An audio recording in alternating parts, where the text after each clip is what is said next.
kodolanga iboto ifumusore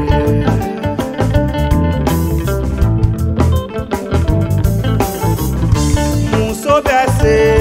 kodolanga iboto ifumuche obese kodolanga iboto imokonyoye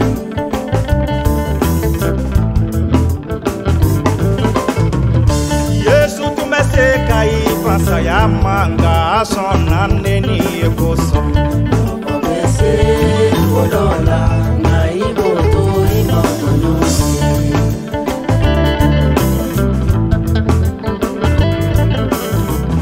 Papa bise kodola ngaboto awolo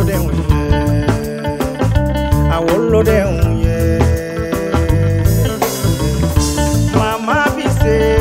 kodola nga iboto iwolo de unye obese kodola nga iboto imokonyoye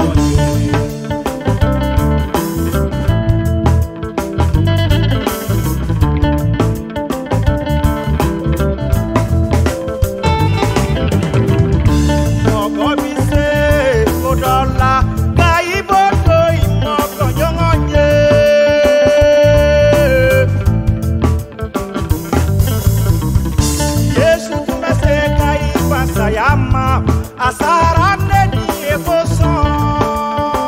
balima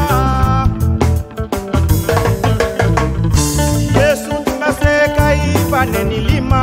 asonane ni ekoson Yesu tumeseka ibasayama